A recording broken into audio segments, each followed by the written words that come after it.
Now, with My Life Pro, so again, there are 7 ways to earn. Number 1, yung lifetime discount. Okay? Number 2, guaranteed retail override. Number 3, yung direct referral incentives. Number 4, subscription sales bonus. Number 5, yung product patronage bonus. And yung number 6, leadership bonus. And ito yung number 7. ETC or yung education, travel, and car incentives. So again, iisa-isahin natin yan para maging malinaw sa lahat kung paano tayo kikita. But of course, aside kung paano tayo kikita, dapat meron din, aside from ano yung kikitain natin, dapat alam din natin kung paano natin kikitain.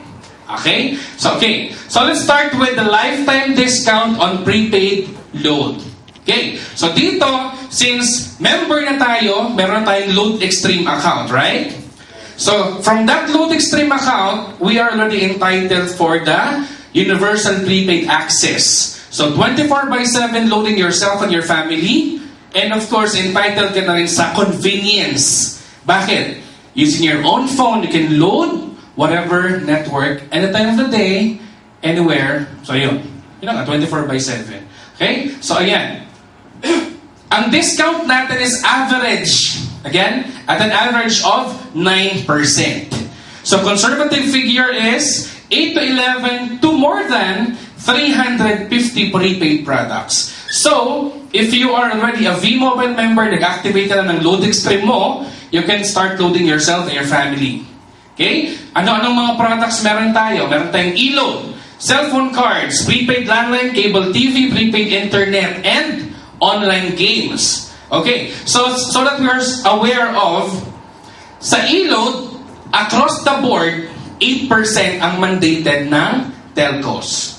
Okay, so Globe, Smart, and Sun, 8% kapag electronic load, yung express load. Okay? Kapag gumamit naman tayo ng cellphone cards, prepaid landline, prepaid cable TV, prepaid internet, umaabot yung margins natin up to 10%. Okay? 10%. So yun po yun. So kung if it's 100, kung card yan, 90 mo lang yan makukuha.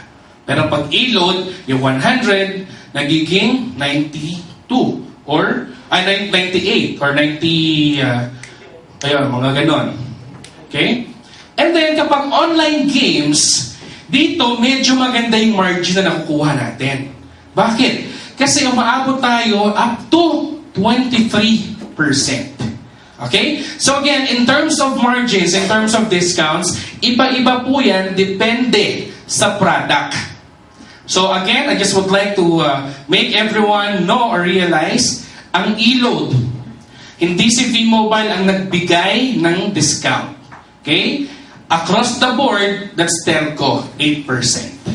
Okay? So kung mapapansin niyo may mga sulat ang mga Sun, ang Globe, ang Smart, telling of yung SRP nila, suggested retail price, na 8% across the board. Okay? So itong mga products natin, ang gaganda kasi, hindi na kailangang i-demo.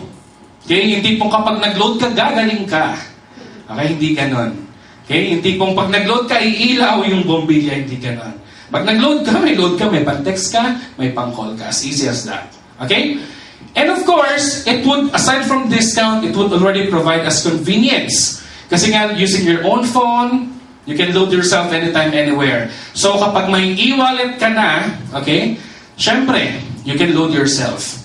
You can also load your family members kahit Smart, kahit Globe, or kahit Sun pa yan. As long as meron kang e-wallet balance. What if wala ka ng e-wallet? What if kaka-register mo lang? Diba? Nag-register ka lang as bagong TU or as bagong TP. So, zero yung balance mo. Therefore, kailangan magpa-replenish ka. Paano? Magpa-replenish tayo for a minimum amount of 300 sa main office or sa different IBCs nationwide. Pwede rin po tayong magpa-transfer sa different technopreneurs. Discuss ko na kanina, right? Okay. For a minimum amount of 500, pwede tayong magpa-transact over 6,000 outlets ng GCash nationwide. over 26,000 outlets ng smart money nationwide. Okay, so napakadami, napakaganda ng access natin. And then, aside from that, meron din tayong accredited banks. Ikwenta ko na rin kanina kung papaano, right?